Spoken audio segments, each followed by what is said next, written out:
Hi guys, welcome to the Revive Stronger podcast. I am your host, as always, Steve Hall, and I'm here with Dr. Andrew Chappell. I think much of our audience will know who Andrew is. Many of them will probably have read a lot of his work.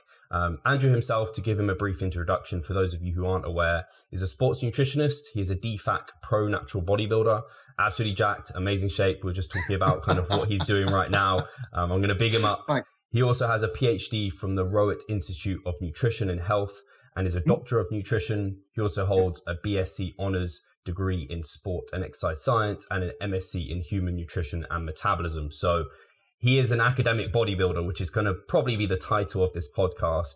And I know for our listeners, they're all going to be people who are very, very much looking for that academic side, and many of them are aspirational or current bodybuilders. So you are someone, Andrew, I think, myself included, people look up to. And I think something I'd love to hear about, and I think our audience would love to hear about, is kind of your background as a bodybuilder, kind of where you started to where you are now.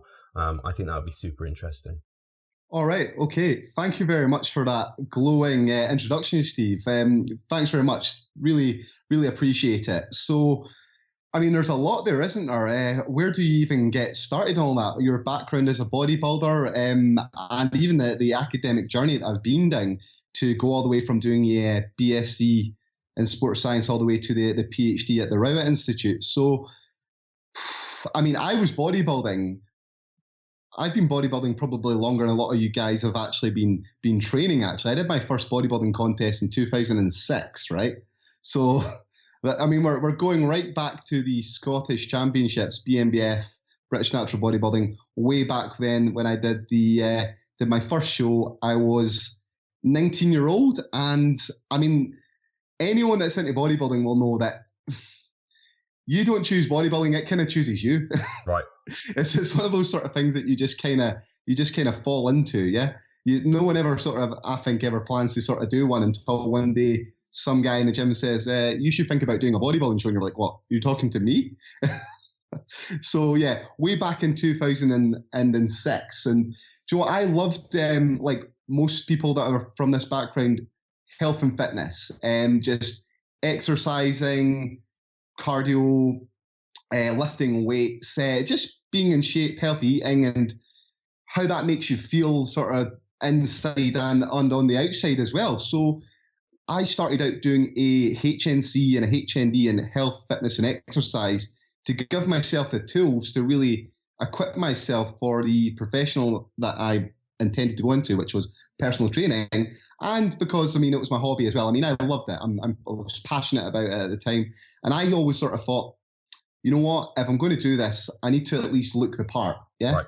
And then I was lifting weights for that because I enjoyed it. Strength training is a thing that I really love doing more than anything. I do bodybuilding, but strongman and powerlifting as well, because you get to do a lot of that sort of real fun stuff as well. But yeah, I started out with that. Started out doing that, learning about different training techniques, different methods of dieting, and then I started doing the bodybuilding. I decided, okay, well, if I'm going to do well at this bodybuilding, then you need to know quite a bit about human physiology. You need to understand nutrition, methods, etc., because that sort of classic saying, the more you know, the more you grow. And it certainly has there's lots of truth in that, lots of application in bodybuilding. So 2006 was the first one.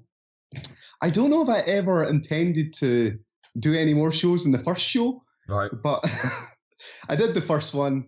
I remember getting up on stage, being backstage actually first and foremost, and I was nervous as hell. I was like, Jesus Christ, I've got to do a bodybuilding show. And I suppose I've always been a bit of an extrovert, but there's still something daunting about getting up on stage in a pair of posing trunks in front of an audience. Come on, you're half naked for Christ's sake. So doing that, being nervous as hell. But when I got up on stage, I was like, wow, this is amazing. I absolutely loved it. Like I just got such a total buzz as a performer, and just the showcasing of all your fruits of your labor that you've delved into in the gym. So I loved it. And then from there, qualified for the British finals, second at the British in the junior class in the first year. And then after that, I obviously knew that I had some sort of aptitude for this, and I thought, well, let's just see how far I could take this.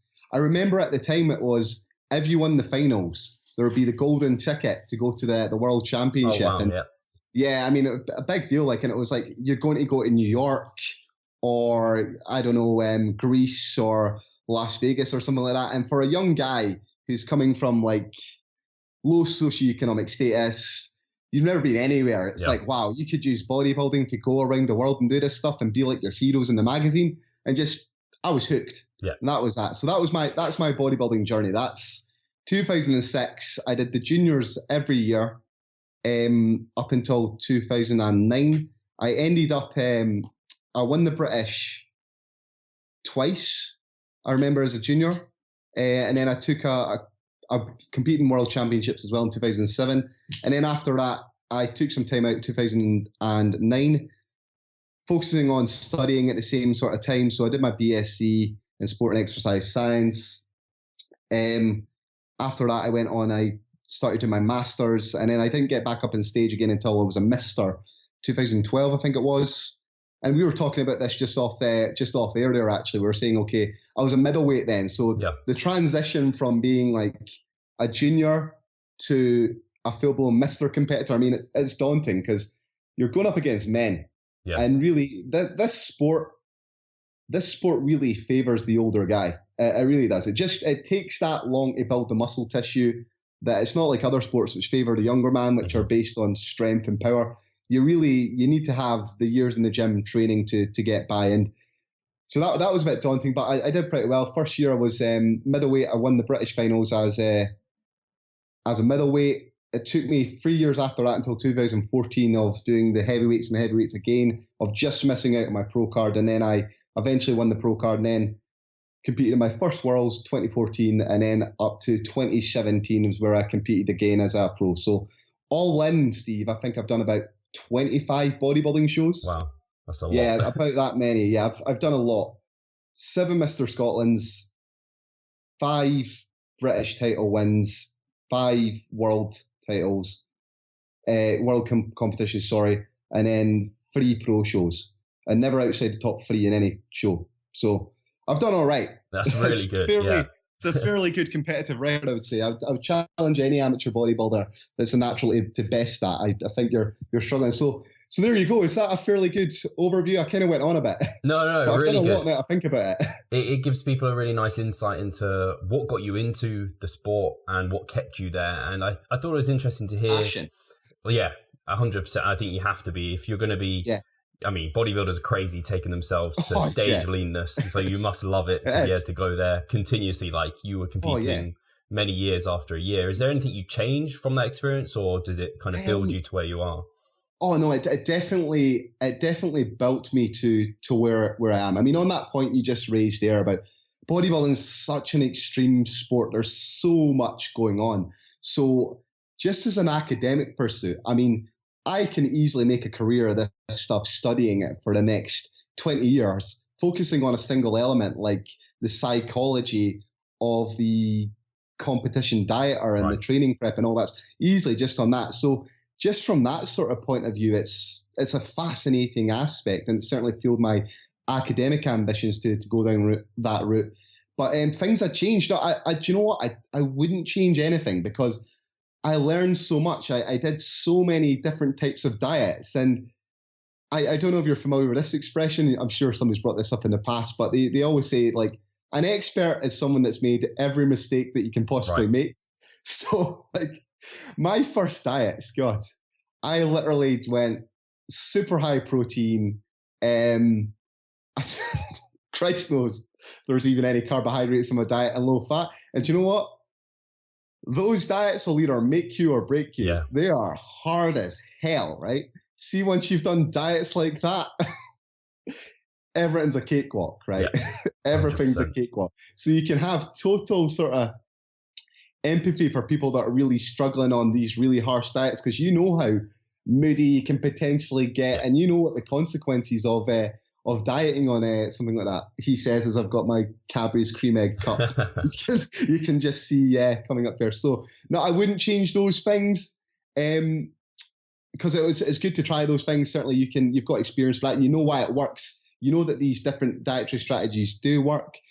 I've had a lot of aches, pains, niggles, injuries. So it's that sort of Dorian Yates, not that I compare myself to him, one of the greatest of all time, but dichotomy. So he got himself to where he was with his training style, right, even though he picked up those injuries on the way. So would he have been that absolute freak of nature in 1992 if he hadn't done that sort of stuff? Would he have got all those 6 Olympia titles? Maybe, but maybe not.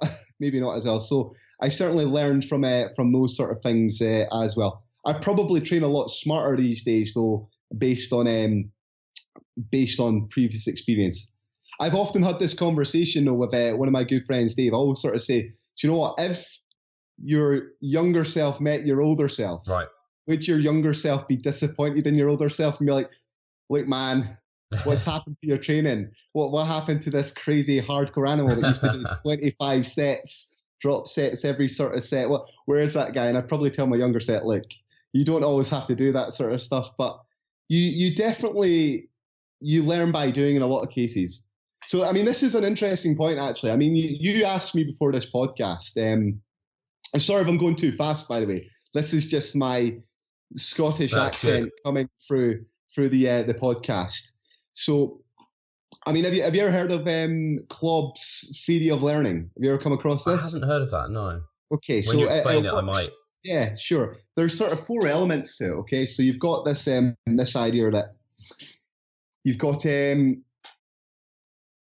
abstract thinking about a process. So we sort of, this is where we go away, we read the textbook. So this would be you or I looking at the principles that we're going to apply and put into practice. You've got the implementing the abstract training process that you've actually thought about in the textbook analogy.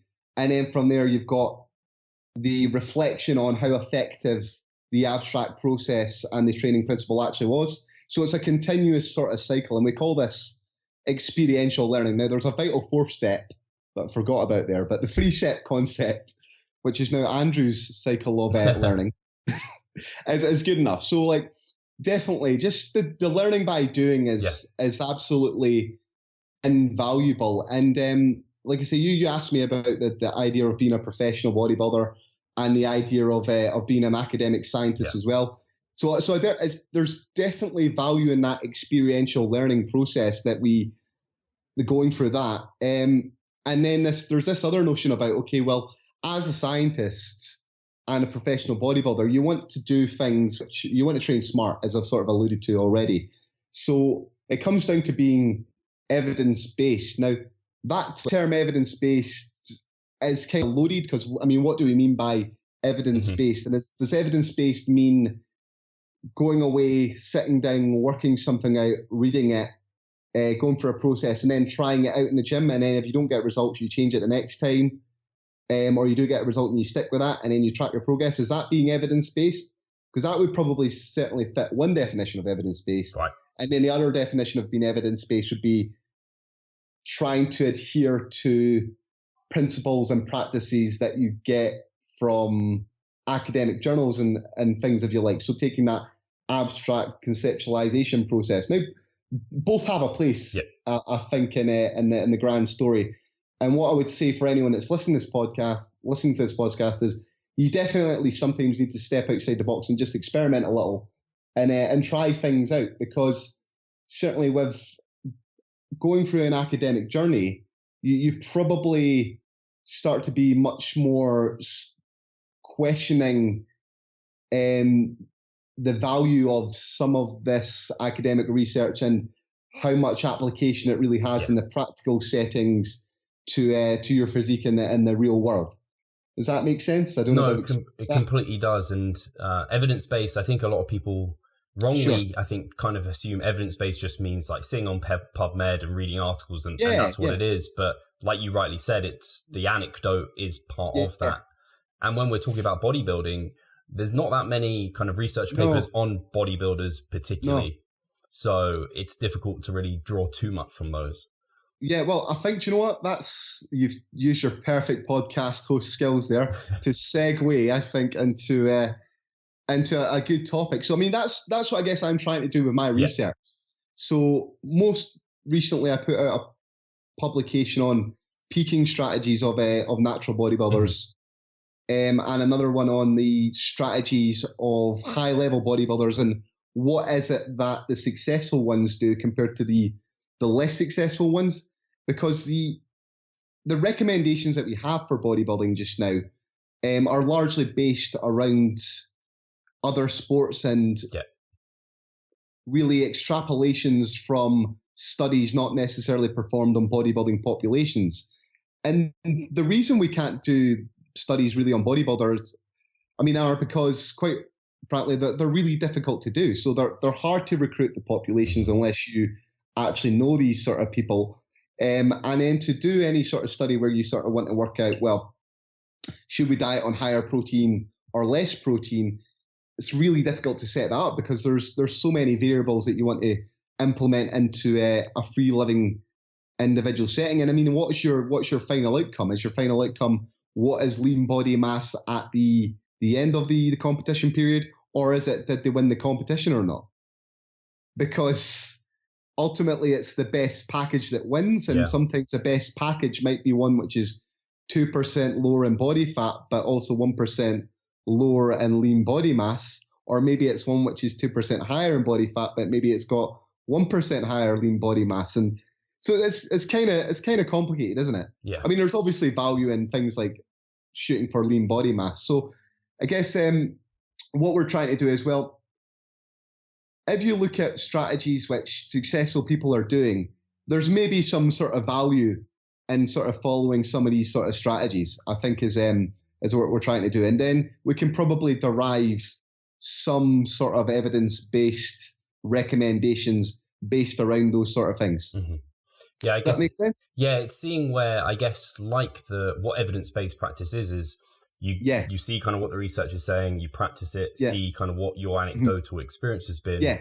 What you're kind of looking at with these bodybuilders who have had success is kind of where do where do they cross over? Whereas kind of what the science is telling us is what's kind of the right thing to do, and what they're actually doing that's working, and kind of where these crossover might be something that is like, this could potentially be something to think about. Yeah, absolutely. And I think, do you know what? It has to be a collaborative effort between academia and between the actual athletes, the practitioners, the coaches themselves. So what successful people are doing, or what a large majority of people are doing, inevitably the scientists, they'll look at that and they'll say, okay, well, that's a really interesting technique. It looks like bodybuilders they're eating 6 meals per day. Is there some value in that? Mm-hmm. And then they go away and you study it, and you find out, okay, well, maybe it doesn't preserve lean body mass better than any other strategy. Might, if you get a large enough cohort. But maybe it's because they're on low calories and there's a greater satiation effect, and that helps them adhere to the diet a little bit more so. So people that sort of box things off and sort of say, well, have you got an academic study for that? Can you actually prove that? That for me gets a little bit sort of frustrating sometimes. I'm saying, well, do you know what? You don't always sort of need an academic study to support what sometimes seems like common sense, or at least not inconceivable reasoning sometimes. Yeah. And I think some of the things the 2 papers you talked about, kind of the nutritional strategies of high-level bodybuilders, and also kind of the peaking process that a lot of bodybuilders take. We'll have those linked below, but I'd love to kind of dig into where kind of what are we seeing of the trends of the people who, and first of all, for the nutritional strategies of high-level bodybuilders, kind of what you are basing on kind of who was kind of having the success and who wasn't, just because obviously you talked about the lean body mass maybe being a potential other marker or potential superior one. And then any kind of, things you found kind of were common traits of kind of the people who are doing better. Okay, so just to give your readers a little bit of context here. So what we've done is we went out to the British Natural Bodybuilding Federation finals, which is probably, I would say, the toughest amateur bodybuilding contest in the world. Really, really tough. Like, these guys are the best. They've got to come through qualifying structure to get to the finals. And then to win your class, you've got to be the best of those guys. And then if you win your class, and you get to go through to the overall, and then you get your pro card, if you win that. Okay, so they give out 1 pro card a year, right? So that's probably the toughest pro card that you're going to get anywhere in the world for a natural bodybuilding organization. It's really, really difficult. Believe me, I had 3 shots at trying to get one of those things, and finally on the third attempt getting them. And the guys that when they finally they've managed to do that, get the pro card, they go into the pro ranks, and do you know what?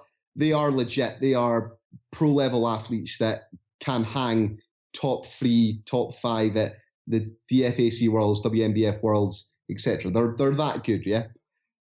Also, this competition is the most comprehensively drug tested competition you're probably going to find anywhere as well. So they do polygraph testing to ensure people that are ensure natural status. And what's quite nice or not nice about the paper is that one of our participants, if you read it, didn't get to compete for failing the drug test. So, and it turns out they did take something within that the 7-year ban period. Anyway, plus they drug test all the competition winners. They do random testing. So everyone that's got to the finals is being drug tested at a high proportion. It's WADA testing as well, and WADA code, right? So these people are the best. And what we decided to do, we say, okay, well, what is it that the best people are doing? And we said, right, if you place in the top 5, then that's success, yeah? And if you don't place in the top 5, well, we'll just say that you did not place, yeah? You're not successful, yeah? Even though they can look fantastic. And you know what? People that don't place, some of them look unbelievable still. So we just use these as an arbitrary cutoff for our competition. So a few things I sort of think in terms of take-home points. So I've got some notes here just to remind myself, because it was a while ago since I wrote this paper. You think this sort of stuff would stick with you, but I guess I'm getting old. You're not using all the practices from them then, hey? Well, come on. It's not your diet. Give me a break, man. No, I am. So some key things, right?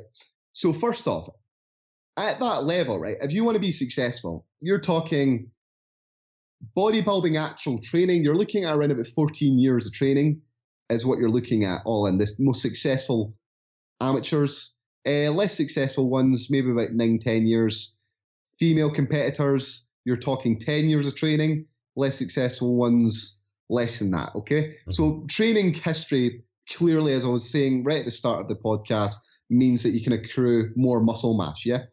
Other nice little details, average successful bodybuilders doing bodybuilding contests for 4 years, yeah? Less successful ones have only been doing it for 2 years.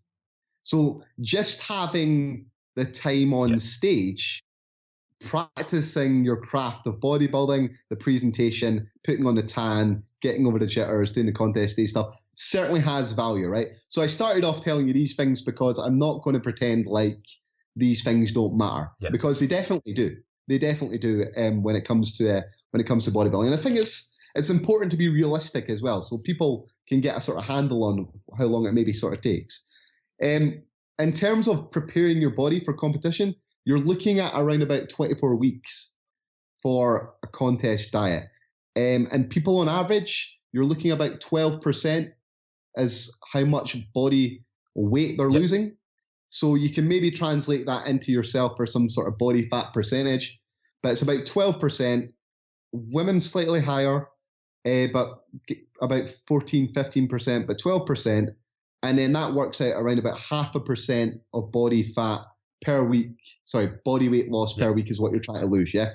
And we know from studies and weight loss populations that if you lose weight slow, then you retain muscle mass better than as if you lose weight fast. So if you take a 12-week diet versus a 24-week diet, same amount of weight loss. If you look at fat-free mass or lean body mass, then the people that are doing it slow have got higher amounts of muscle mass at the end, yeah? So really, a really important factor you need to consider when it comes to the bodybuilding diet. If you're in better shape, you know what, you can get away with a shorter diet. But if you really want to preserve as much muscle mass, then again, you're going to want to be a slower sort of weight loss period.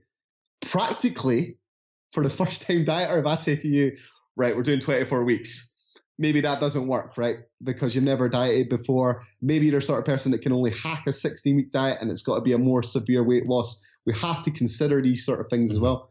And this is where the art of coaching really comes in, is identifying these sort of things, because I don't believe in paint by numbers bodybuilding at all, because you have to consider these sort of things. So key things to start with. In terms of the nutrient breakdown though, what we've seen in our cohorts is that our successful competitors, the ones that place, they consume around about 5 grams of carbohydrate per kilogram of body weight at the start of their contest prep.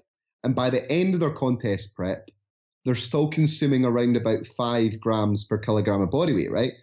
Now, we scale it like that so that you can work that out for yourself on your own sort of body size. Mm-hmm. So this is why we express it this way. Now, to put that into sort of grams, because everyone likes to work in grams, that works out. I've got it written right down here. That's about 430 to around about 270 across the course, depending on your overall body size. Now, the people that unfortunately are not as successful, you're looking at a much lower carbohydrate intake, almost like a gram less, yeah? So around about, say, 3.9, 3.7, yeah? And if you translate that into a 75 kilogram bodybuilder or a 100 kilogram bodybuilder, that can equate to around about 75 to 100 grams of carbohydrates or 400 calories less in the diet over the course of the diet. And that's the big deal as well, yeah? Because if you've got more energy coming in, then you've got the potential to train a little bit harder, which leads to potentially better muscle preservation, particularly if that energy is coming from carbohydrates. So that, and we know carbohydrates are main fuel source for bodybuilding type exercise, so because we accumulate lactic acid, but also maybe better dietary adherence, maybe better adherence to doing the cardiovascular exercise, because you're always going to burn a little bit of carbohydrate when you're doing that. But also something that we rarely see discussed in the literature, also that sort of posing practice that you do. Because if you do 20 to 30 minutes of isometric contractions, you can significantly deplete your muscle glycogen levels. And when your muscle glycogen levels are depleted, then what happens is your body starts to go into gluconeogenesis, and we start to catabolize muscle tissue to make the carbohydrates we need to maintain our body's blood sugar levels and maybe to fuel our muscles as well, potentially. Sorry if I went too fast there. Is that all okay? Does that make sense? Yeah, I think I love the beginning, talking about the time investment before, like the years that they've kind of put in to get to where they are, the experience they've got. Yeah. And then again, just reinforcing the element of time in that people who are successful have put in the time to get to stage. I don't know if it was a good time to talk about, if anyone, I don't know if you looked into it actually, if people were doing any kind of intermittent kind of diet breaks or refeed strategies. I don't know if you looked at that. Yeah, we've looked at it. It's very difficult to analyze this sort of thing with the methods that we actually used. I mean, we could have done interviews, but again, then you reduce the amount of people that you get in the study. I mean, we've got 51 people in this study, which after the study that we've done on peak week strategies, I think is the third biggest bodybuilding cohort study ever. Yeah. And I mean, 51 doesn't sound like a lot, but that's actually quite a lot for this. We did ask simple questions. We said, okay, did you utilize cheat meal strategies? Right. Did you utilize refeed strategies throughout the contest dieting period? And it's just a simple binary yes or no. Yeah. And what we see is that around about 40% of the athletes that didn't place were quite happy to utilize a cheat meal strategy. Okay. The people that placed, I think I've got it written here, were around about 20% of the athletes were likely to use a cheat meal strategy. So cheat meals were a strategy that people utilized. Maybe people that were less successful utilized the cheat meal strategy, and that meant that they were less successful. I don't think we can narrow it right down to that variable, but if we look at the overall calorie intake of the people who were not as successful, we note that calories per kilo body weight, it's much less. So people that are successful, you're looking at about 38 kilocalories per kilogram of body weight. People that are less successful, around about 32 kilocalories per kilogram of body weight. So maybe because they're on that lower calorie intake for the duration of diet, they then use the cheat meal to bump up the calories a little bit, and that potentially helps them in terms of maintaining a greater calorie load or what's the term we like to use? I mean, the idea is that you boost your metabolism a little bit. And, I'm not going to go into that because I don't study cheat meals.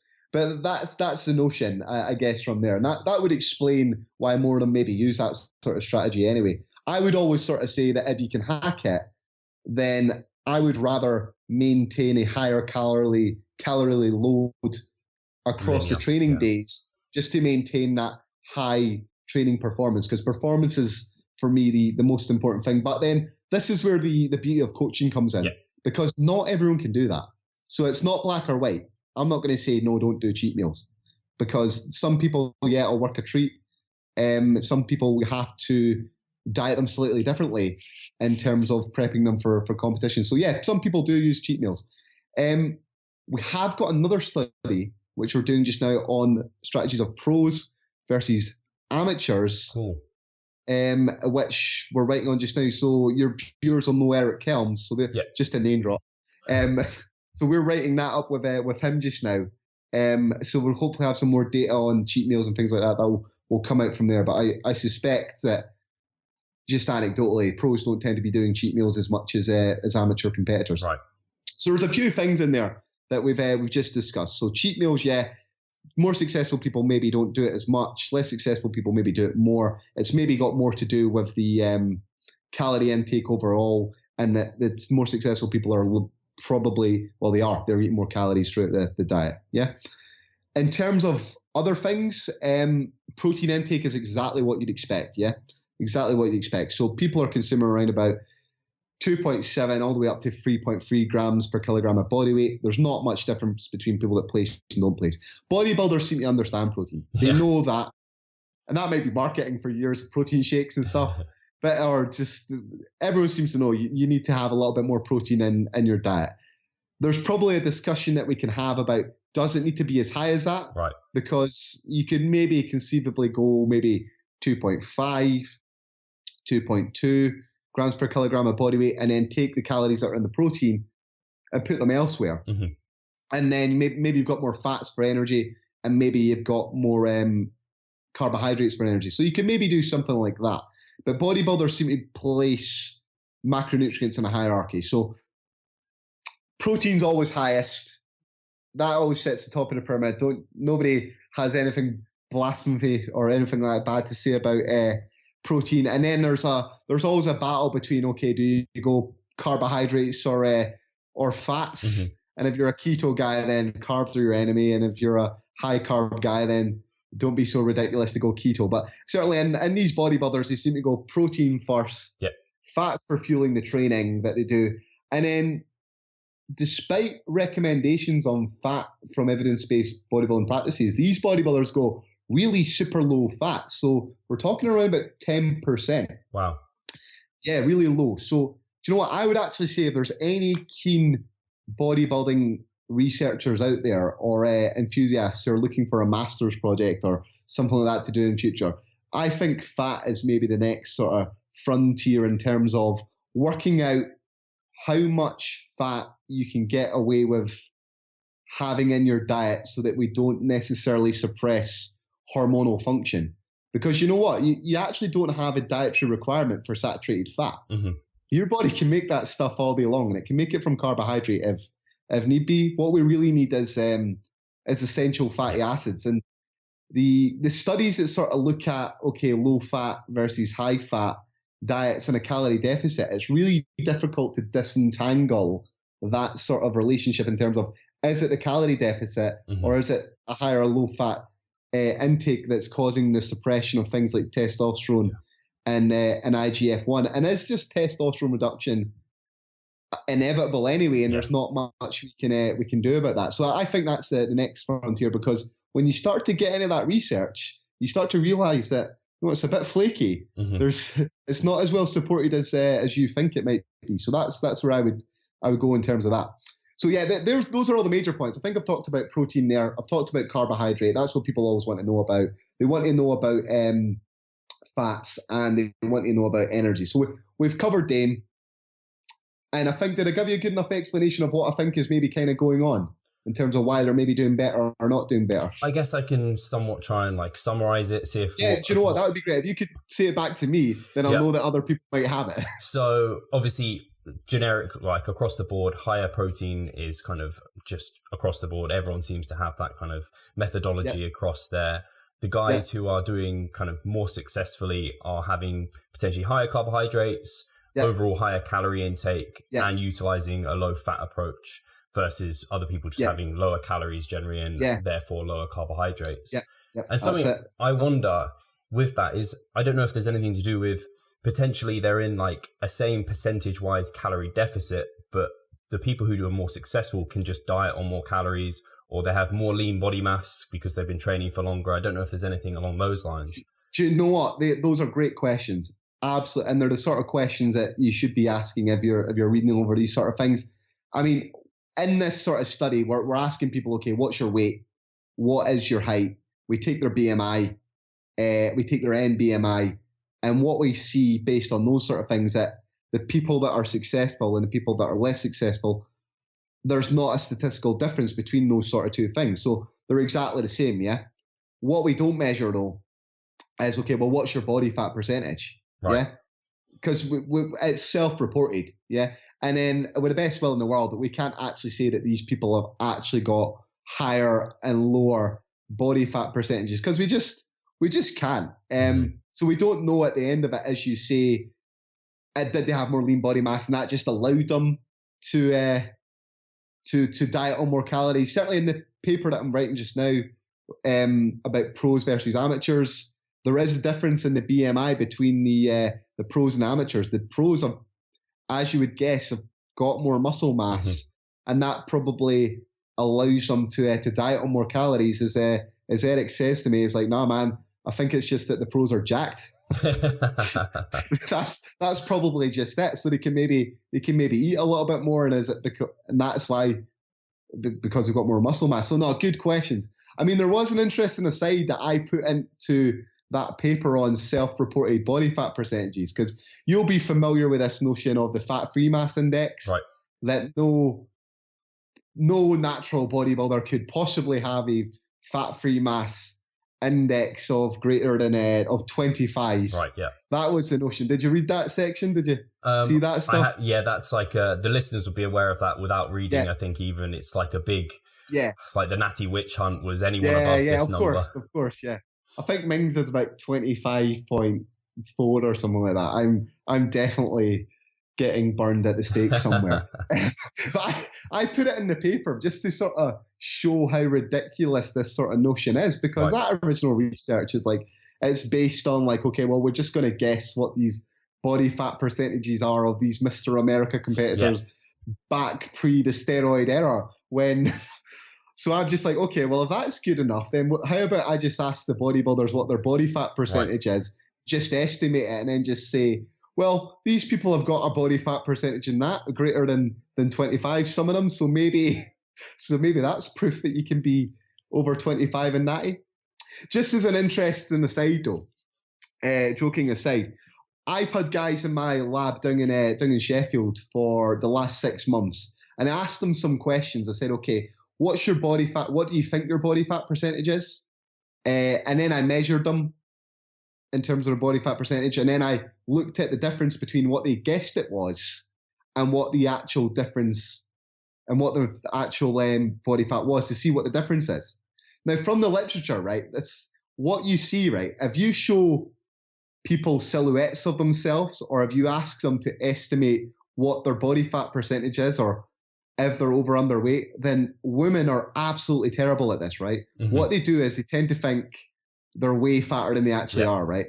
Which probably fits some sort of chauvinist cliche sort of jokes. But guys, on the other hand, we're just as bad, right?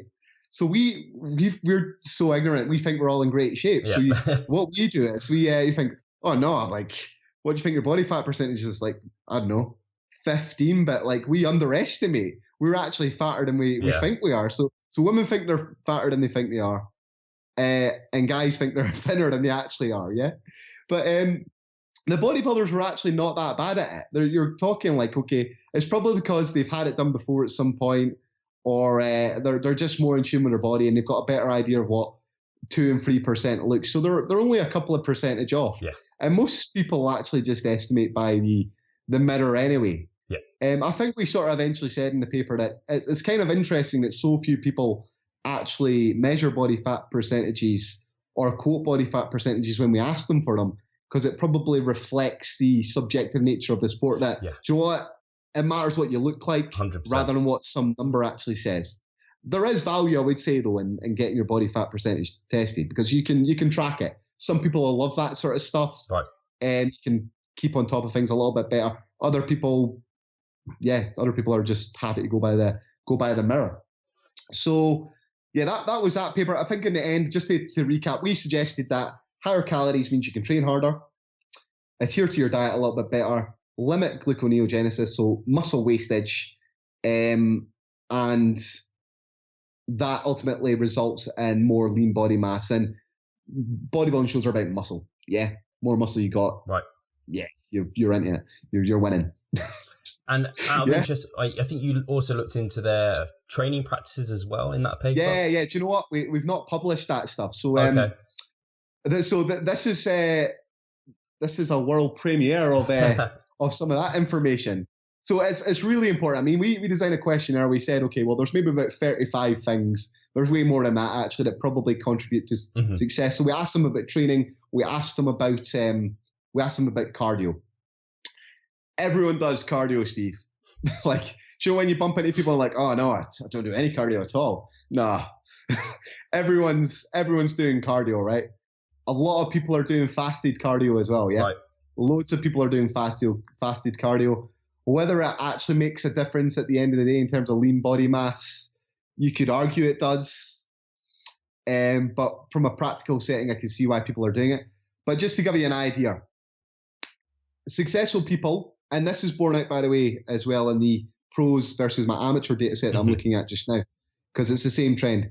Successful people do more cardio at the start of their diet, halfway through their diet, and at the end of the diet, compared to less successful people. You, pardon the pun, but you literally have to get on your bike, yeah? You're talking around about at the start of your prep, it can be around about 150 minutes. By the end of the prep, you're talking maybe 250 to 300. You've got some successful females doing as much as 400 minutes of cardio per week, yeah? Right. And it's a combination. So I know a lot of people really like sprint interval training. I love it. I think it's great. But a lot of people still do steady state stuff as well. And very often people are doing a combination of those sort of things as well. So a lot of people are doing cardio. Again, same with the data sets for the pros versus amateurs. Pros are doing more cardio than the amateurs. And this probably brings us back to the energy sort of intake stuff as well. Having more energy allows you to probably do this sort of cardio as well at the end of the day. So afraid you're just going to have to do cardio. I mean, bodybuilding and physique sports are interesting, but they can be kind of confusing as well, because there's so many levels to this sport that if we're differentiating between like some of the so-called softer classes to the harder classes, and then if we're differentiating between like say local and regional level all the way up to international level, there are layers to this. And at that sort of regional level where you may be doing a softer class, you know what, if you're in fairly good shape, you could do 8 weeks to get in shape for a competition. You keep yourself fairly lean. You maybe don't have to actually do that much cardio and stuff like that. But when you get to that sort of higher level, that really high levels, you see that the best people are actually, they're having to really pound the pavements, put the miles in. And I guess the issue is with the people at the lower levels versus people at the higher levels is that the people at maybe the lower levels still have sometimes as much influence as the people at the higher levels in terms of their outreach and their profiles and stuff. And it gets confusing for people trying to work out what it is you actually need to do to get in shape for competitions. Does that make sense? Yeah, and I think it's interesting because from a broader perspective, a lot of the time people view this as energy balance at the end of the day. So you can either choose more cardio or eat less Like it's kind of maybe they're eating more because now they're doing more cardio and that's what's allowing them to eat more. If that might be a preference thing, but it might actually be an inherent, actually cardio is doing something that we haven't kind of drawn out yet. Well, I mean, in terms of actual cardiovascular exercise, I mean, we can't forget that there is an actual fat oxidation going on. I mean, when we start doing our cardio, we've got maybe that so-called, you've got the fat burning zone and you've got the carbohydrate burning zone. But those first sort of 20, 25 minutes of exercise you do with the cardio, you're going to be burning through that carbohydrate that you're taking on extra initially before you get that switch to actually starting to burn the lipids circulating through your bloodstream and on your body. So there is a fat burning actually taking place there that's worth bearing in mind. So, but you do have to do the cardio. I mean, I used to do a session with my students, and I got them to work out how much cardio you actually have to do to burn a kilo of fat. And do you know what? It's absolutely it's depressing, because if you work it out, like to do like if you just walk, and I forget the numbers exactly, and you do the respiratory coefficient, because you can work this stuff out, based on the amount of oxygen that you're breathing out and the amount of CO2 that you're breathing out, you get something called an RQ, and an RQ of 0.8 means that you're burning more lipid, largely lipid, and an RQ of 1 means that you're burning just carbohydrate. So you can work it out based on the RQ, and you can also work out how many calories based on your rate of breathing and the total oxygen collection after a minute you would potentially be burning. So you can burn, like, say, 1 calorie a minute, right? Yeah. At a walk. And if you run a little bit faster, you might go up to like 2 and 3 and 4 calories. But if you do like an hour worth of cardio at 1 calorie per minute, like, it works out you might only be burning, like, say, about, I don't know, 200 calories. And then you need about 3,500 calories all in to burn a pound of fat. So it gets depressing really quick when you realize that you've got to do like 3-4 hours of cardio. And this is where this sort of, to burn that pound of fat, and this is where this notion that people talk about saying, well, cardio is not particularly good, exercise is not particularly good fat burning. But you hear people saying things like this in the media all the time, that you can't outrun a bad diet. And there is some truth in it. Although I don't always sort of believe that you should be sort of pushing those messages, because quite frankly, we need to get people doing exercise. And there are inherent advantages of doing exercise beyond just fat burning. But it's depressing. So that's the cardio side of things. People are doing a lot of cardio, man. They're doing a lot, right? You got to do it. In terms of training, we ask people a few different questions. You say, okay, well, do you change your training at the start of your prep compared to the change your training at the end of the prep? So do you lift heavier at the start towards the end? Is one of the sort of key things that people often ask about in bodybuilding. I think there's sort of a small percentage of people are maybe actually in the successful group, there's maybe a slight trend towards them lifting a little bit heavier still throughout the contest period. And that reflects the notion that whatever put the muscle on your frame in the first place, you should continue to do towards the end of the prep to keep the muscle on your frame. I'm not entirely sure that we can really tease that out. We're going to write that up with Eric again on the larger cohort to try and see if we can really reflect anything on that. I'd have to actually really look at the data. The other interesting things is training splits. And I know you like training. This is your thing that you're really keen on, like different modalities of training and how you potentially do it. 3 main types of split that people do. You've got classic bodybuilding. Everybody knows it. People call it the bro split. 1 body part or 1.5 body parts a day. So big muscle, small muscle, across the course of the week. Famously, power hypertrophy training. So twice a week sort of training. So legs and back maybe on the same day. Upper body and lower body on the same day, but less overall sets multiple times a week. People are familiar with that. And then there's the push, pull, legs, which is your classic powerlifting, 3 times a week sort of style split. Do you know what? There wasn't really much difference in that. The one thing I will say is that people that did the push, pull, legs were more likely to be in the less successful groups. That is a much less popular training split. I think you're only talking about 10% of people are doing it. that 3-day style, because I think when people are prepping for contests, they want to just do more. Yeah. I mean, you could probably get away with doing, well, it's not inconceivable that you could probably do a 3-day split, but again, people want to do the exercise for the calorie burn, and because they like training, and it's maybe slightly better to change your training and do more volume split across more days rather than the 3 days. I mean, you'll get people on your show which are probably discussing this to death really, really well. In terms of the bodybuilding versus a sort of power hypertrophy, I mean, it's fairly split. Okay. Probably more people are doing the classic bodybuilding style stuff compared to the power hypertrophy stuff, but it's probably about 60-40, you know. So people are, and they're in the successful and less successful groups. So you could make an argument that, okay, well, maybe the bodybuilding split slightly better, but then still a lot of people are doing that split in the less successful group. So by the same token, you can also say, well, maybe it's not as good, if that makes at all sense. So I think that what that data kind of probably shows you there is, you know, there's a few different ways you can do it. Maybe just go with a preference that kind of reflects what you want to do.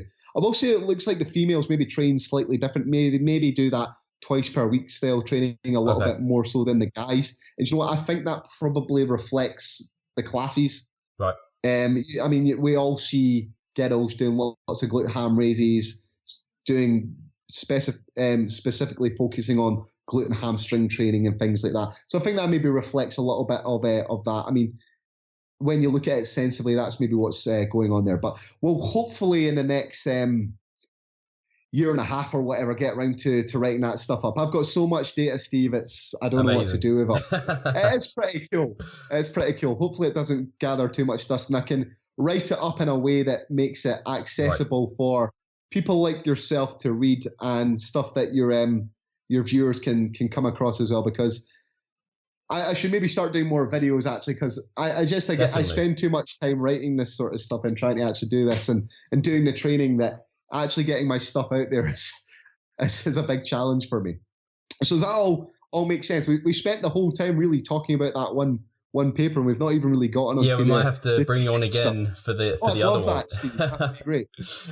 Because I don't want to skip over it or anything. I definitely think we could dig into the woods with that. And I mean, I can't wait for the stuff you're doing with Eric in terms of hearing more about potentially like, okay, what volumes are people doing across the week? Kind of what sort of intensities are people training at? Kind of what's their thoughts? I don't know if you're looking at like failure training versus kind of like keeping reps in reserve. These are great ideas. These are really, really good ideas. It's very different. What we've got to kind of try and do is sort of think, well, what can we actually measure? Yeah. I mean, to do that sort of stuff, I can see how you would do it, but it's probably more labor intensive than what we could actually do. Yeah. Again, these all sound like amazing ideas for honor students and master students to go on and potentially do these sort of projects. So if there's anyone out there that wants to do a project that I could potentially come up with something for you to look into, then get in touch. Certainly Steve will probably be able to give you some of the details. Okay, so a few funny things, right? Because it's always good to end on this sort of stuff rather than going into all the highbrow heavy stuff we'll be talking about. So bodybuilders are crazy. This is why we love studying them. Yeah? They do absolutely mental stuff, right? So what do you think is the most amount of cans of Pepsi Max someone probably has a day in contest prep? Oh, wow. Top end. I think I heard you say this on Danny's podcast when I first listened to it. It's something like 2.5 liters. I think it was even more than that, probably. Oh, yeah, it was, yeah. So I think 6 cans of Pepsi Max a day was one particular quote. But, I mean, how acidic would your stomach be? God, I don't know if I could afford 6 cans of Pepsi. You'd have to go to macro capped myself at 3. That's was my limit. Was 3 diet drinks. A lot of people, I mean, I'm joking about this, but a lot of people use artificial sweeteners and do that sort of stuff for the contest prep. I think it's to help with sugar cravings. I think there was one particular person mentioned they were doing about 4 liters of either Pepsi Max or 7-Up diet a day. I mean, fucking hell. That's a lot. I mean, I don't buy into this sort of stuff like, okay, you shouldn't be having artificial sweeteners in your diet because it's bad for you. But I mean, at that level for a long time, it's a lot. What's going on there? Other particularly funny things I thought, not funny actually, probably a bit not great dieting behavior was people were having spoonfuls of stevia a day. Right. Just like getting it down, yeah. Got to get that stevia in you, man. Gosh. But I mean, this particular bodybuilder, they did mention that it helped them. They noticed that it was actually starting to affect the way they were looking. Right. Yeah. So they reflected on that and thought, you know what, this is not a particularly good idea. Alcohol is always a good one as well, right? Okay. Whether or not alcohol, I mean, nobody does it, right? Everyone kind of does it pre-contest for that diuretic effect, yeah? And I've been at bodybuilding contests where I've seen people like drink a bottle of brandy, yeah? Brilliant. Absolutely. I mean, there's one guy, George Kerr, he'll not mind me telling this story. He used to get called the Razor. Just pished as fuck. But he's going to do the bodybuilding contest. He used to do a headstand every year, right? On stage. This was his thing, right? You'd be waiting on the Razor headstand. And he's in the masters class, like over 50s, over 60s. Over 50s, I think, George, sorry. And like those guys always do great routines. They always try to like outdo each other. Yeah. He came on one year with like a walker, pretend he's like an old guy, drunk his bottle of brandy. He's like doing a headstand on top of this walker. And you're like, oh God, he's going to die. So that's quite amusing. And then the other one, probably still a bit concerning, really, like the stevia.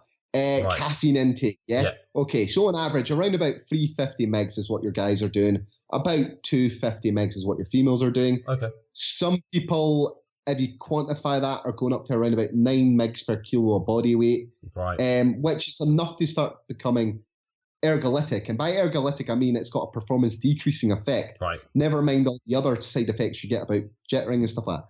But you've got some mad bastards sort of going up to about 1,000 megs of caffeine a day. Yeah. So if you're having, like, say, 6 cans of Pepsi Max a day, right? 32 megs of caffeine in every sort of can of Pepsi Max, right? But if you do 2 Monster Energy drinks a day or 2 Rock Stars a day, whatever your energy drink choice is a day, plus a pre-workout, yeah, plus a fat burner, plus a couple of green teas or coffees or something like that, and then you take an hour fat burn in the morning or you're having espressos. I mean, this all sounds like I'm maybe exaggerating it, but you've been on contest prep, so you know what it's like, and you know how many black coffees and things like people will have. I mean, black coffee and chewing gums usually, those are the go-to things for a lot of people. Then you can get up there with those really high amounts. And I don't think some people actually realize, like, once they're taking their intra workouts and all these sort of things, how much caffeine you're actually probably having.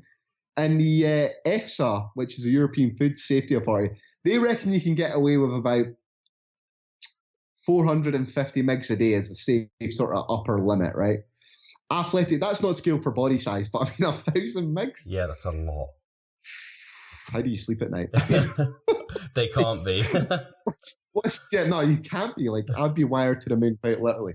So there's a few concerning or funny things about natural bodybuilding competitions without even going into the world of non-natural bodybuilding, where people do all sorts of nefarious and funny practices. Do you know what? Here's one last funny one. If you want to keep this one in here as well, this is quite amusing. Maybe this belongs in the peak week one. But I remember being out in the States once and asking some competitors about how they travel, and they're telling me about flights. I said, okay, well, I'll not mention this female's name, but I was saying, okay, well, so you fly, yeah, so you're flying. So do you have issues with water retention and stuff like that? They're like, yeah. So what I do is I measure all the water that I excrete on the flight, and then I replace all the water afterwards. And then it dawned on me. I was like, so to do that, you'd have to measure your own piss.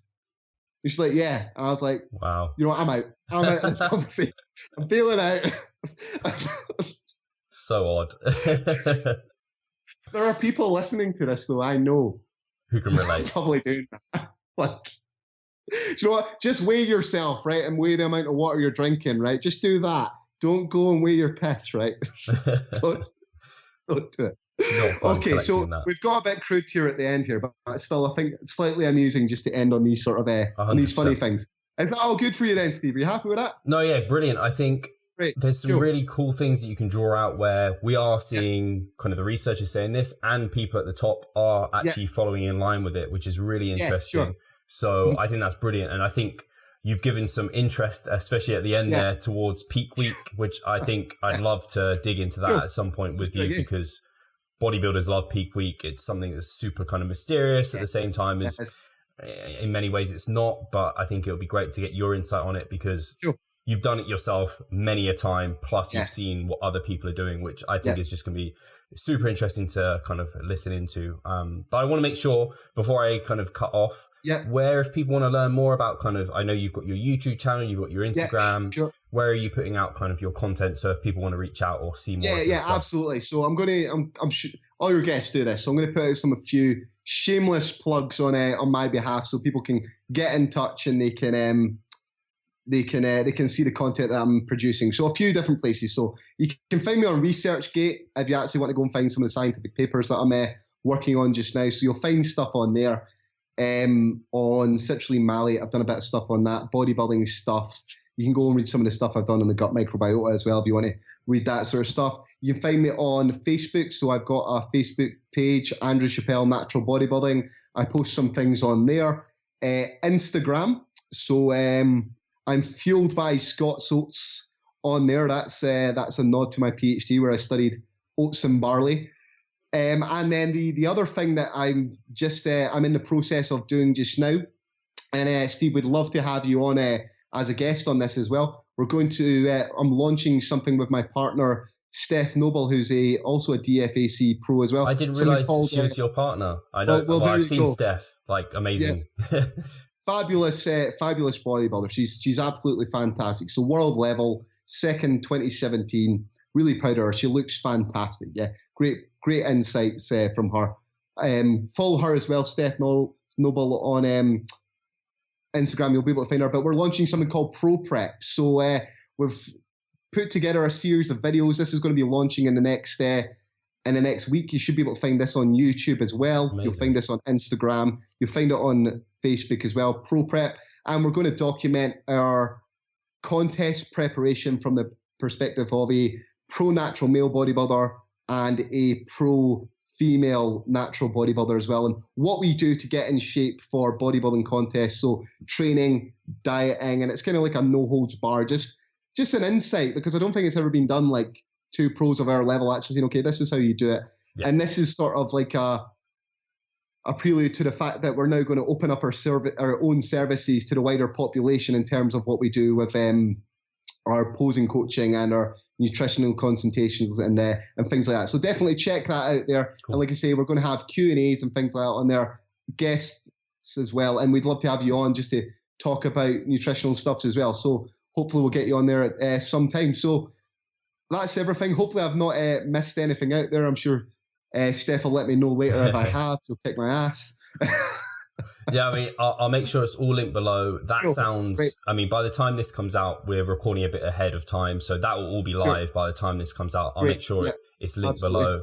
I'd be honored to be a guest on there. It sounds amazing. I think the more pros and the more kind of high level people that can share their experience towards stage, like it's just gold dust for us, like other competitors looking in. So people listening in will love that. They'll lap it up. So you'll get lots of eyes on you. So yeah, thank you very much, Andrew. And I want to thank everyone for listening in. Oh, great.